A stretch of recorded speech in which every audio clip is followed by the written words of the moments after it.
Chapter 5, yet again, has many direct references to specific modern-day tactics in games like StarCraft and League of Legends. My personal favorite is where Sun Tzu describes how he would bait someone, by sacrificing something that the enemy may snatch at. By holding out baits, he keeps him on the march. Then, with a body of picked men, he lies in wait for him.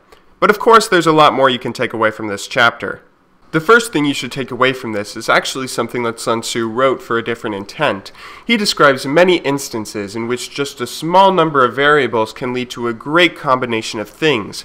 His examples being, we only have 5 primary colors, blue, yellow, red, white, and black, 5 cardinal tastes, sour, acrid, salt, sweet, and bitter, and only a small number of musical notes. Obviously, we disagree with some of these things he said today, but hey, he's from 300 BC, give the guy a break.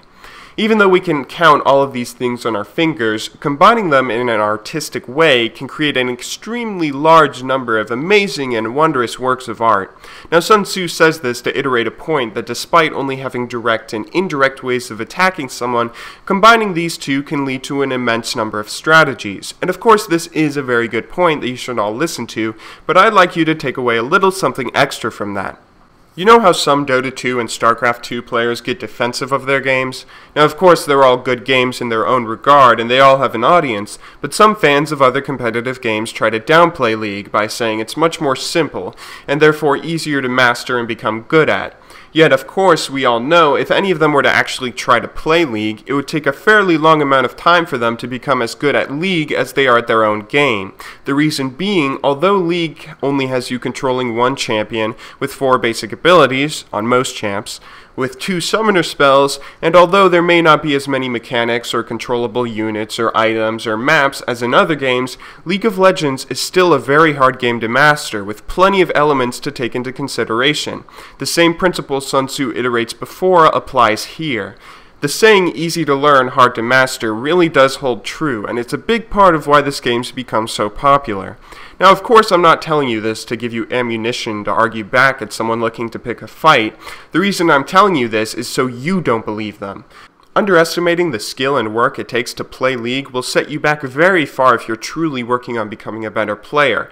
A big part of becoming good at League is understanding, and understanding the depth this seemingly simple game actually has is a huge part of that.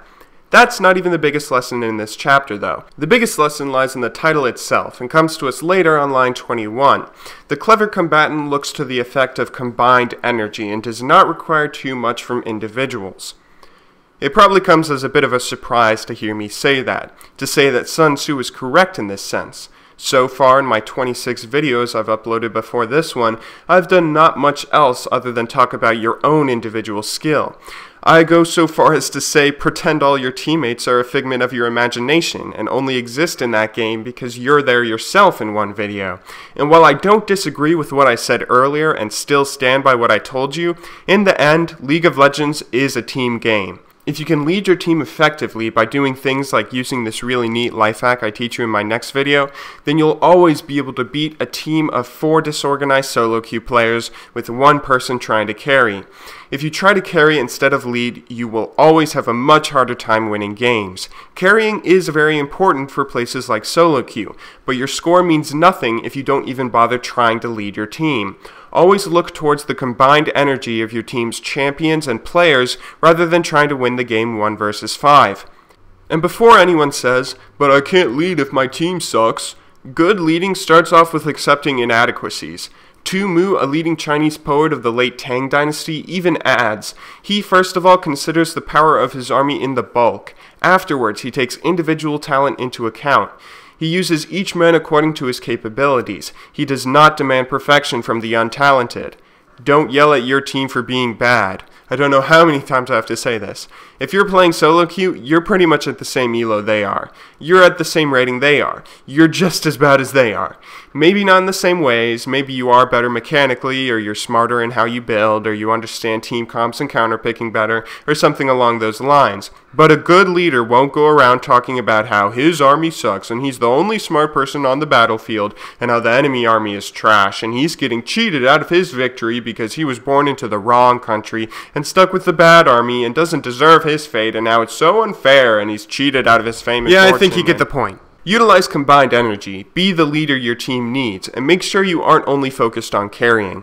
Confidence is a tricky thing, and I may even do a whole video on it, but for the time being, make sure you're both confident in your own ability to not just carry but lead, while at the same time not underestimating, even being humbled by the enormity of League of Legends. These are 2 more pieces to the puzzle of becoming a great strategist, leader, and even just becoming a great person, and they're very important pieces at that. And of course, more will come soon, but for now, thanks for watching, good luck in solo queue, and have a wonderful day.